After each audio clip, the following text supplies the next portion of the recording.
My name is Ryan Cottengim. I'm the owner and head brewer of Pitx Brewing Company.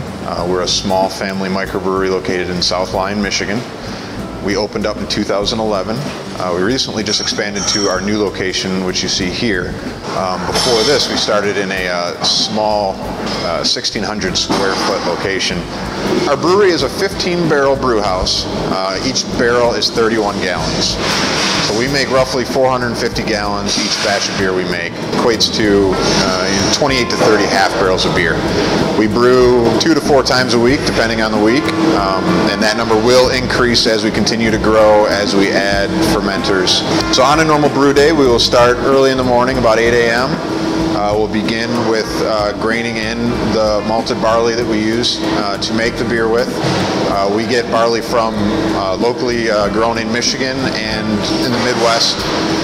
And sometimes we will use barley from England, Germany, different sources. An average batch of beer will require 700 to 2,000 pounds of grain that we have to manually lift up the stairs and dump in and mash in. We have a very nice system, but we like to stay kind of manually operated. We can really keep control of our beer. Once we grain in the beer with hot water, it steeps at a certain temperature depending on the body we want to give the beer. It'll remain at that temperature for about an hour. After that, we will transfer the liquid from the grain. So our mash tun is where we add the grain with the water. There's a false bottom, kind of a screen on the bottom of that tank, which will allow the grain to remain behind, and the liquid will be able to pull from that tank into our boil kettle. At that point, that liquid is called worked. It is on its way to becoming beer. We will lauter that liquid into the boil kettle. Roughly takes an hour and a half until we get our desired volume that we're trying to collect. We have a natural gas fired boil kettle, 700,000 BTU burner to get close to 500 gallons of liquid. At this point, we will add hops, other spices if we're using spices, depending on the beer. Normally just hops, and we will boil for an hour to 2 hours, even 3 hours sometimes, depending on the beer as well. Once it's done boiling, we whirlpool it. So we will pump it back into its tank. There's an inlet on a tangent, so it'll actually get all that liquid spinning and rotating. All the proteins, hops, different material that is in that liquid and created from boiling will drop to the bottom in the center, and we will pull the liquid off the side, leaving most of that debris behind.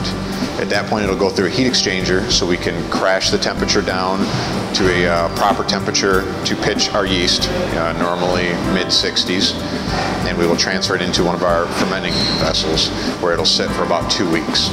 After it's done fermenting, we will crash the temperature in the tank. We have coolant that runs through each tank through jackets, so we're able to crash it down to mid-30 degrees Fahrenheit. At that point, all the yeast will fall to suspension. Hops, if we dry hop that, or anything else, proteins will start to drop out as well. We will condition it several days, up to a couple weeks at times, depending on the beer and depending on the tank. And then we will carbonate it. It will sort of naturally carbonate on itself just from the yeast creating CO2. We will also force carbonate to make sure it's at the desired level that we want. And once it is ready to consume, we throw it into kegs and we put it on tap, and then we will distribute it as well. We'll send out to our distributor to finer, beer bars and restaurants. Michigan beer is incredible. It's a great time to be in this industry, and we're just having a lot of fun and making some great beer.